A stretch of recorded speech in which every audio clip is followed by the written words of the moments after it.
tous, c'est Nico et on se retrouve aujourd'hui pour une nouvelle vidéo. Aujourd'hui, je vais vous montrer un ordi gamer à 14 €. Est formé d'une carte graphique Radeon HD 5770 de chez XFX pour 5 €. 2 x 2 Go de DDR3 en 1333 MHz pour 2 € pièce. Et que la carte mère comportant un port PCI 2.0, 2 ports DDR3 pour la RAM, des ports SATA, Pentium G620 à 2,6 GHz, 2 cœurs, 2 fluides en LGA 1155. Donc, on va commencer d'abord par 3D Mark 11, Basic Edition, où l'on fera la démo, tout simplement les benchmarks du mode performance.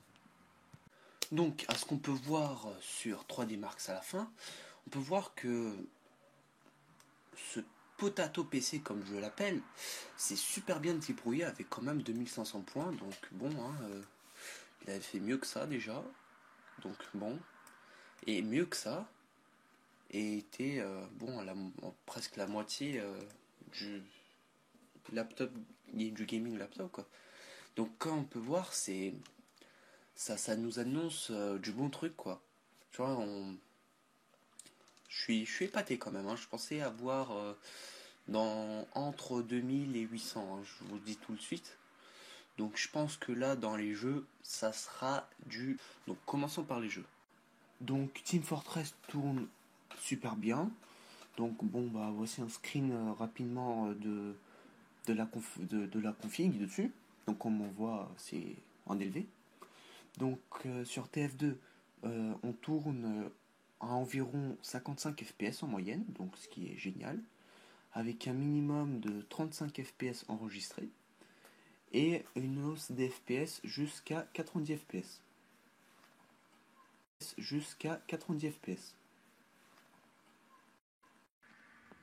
Par contre, on assiste à un très gros blocage de la carte graphique, comme on peut le voir ci-dessous.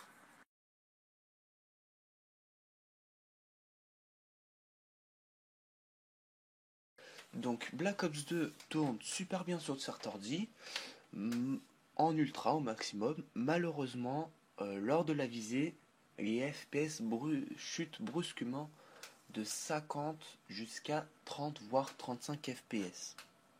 Alors le jeu tourne en moyenne à 50 FPS avec un minimum de 16 FPS et un maximum de 70. Par rapport à Team Fortress, ici il n'y a pas de blocage de la carte graphique.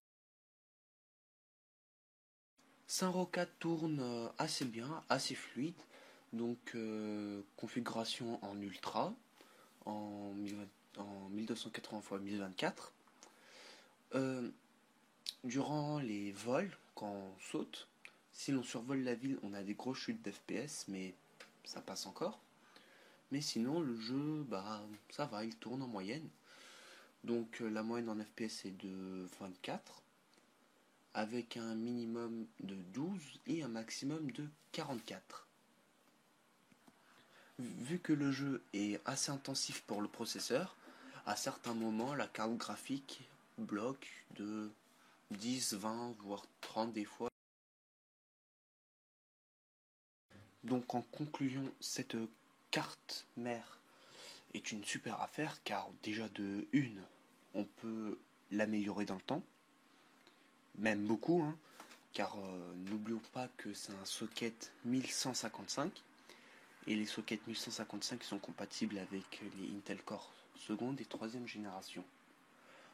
Or les secondes et troisième génération, c'est là où ça a évolué le plus par rapport à la première, et que par rapport à la deuxième, troisième et les nouvelles, il n'y a pas une super grande différence. Donc se prendre un Core i5 2500K ou un Core i5 3570K, ça, à 50 euros, 70 euros, donc c'est beaucoup moins cher. Ça peut être une super affaire pour en faire un super PC gamer. En plus, vu que c'est de la DDR3, même s'il a que 2 slots DDR3, on peut déjà en mettre 16 Go, ce qui est quand même bien quoi pour un ordi. Parce que bon, maintenant les jeux ils demandent entre 8 et 10 Go de RAM, donc 16 il y en aura assez pour encore un très bon bout de temps.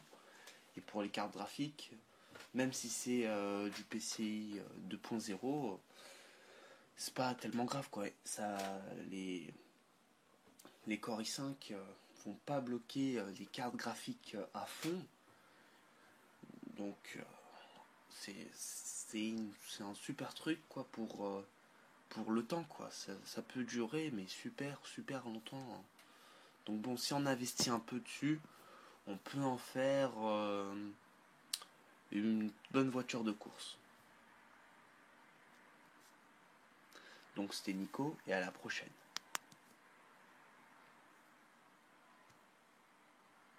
En faire une bonne voiture de course. Donc c'était Nico et à la prochaine.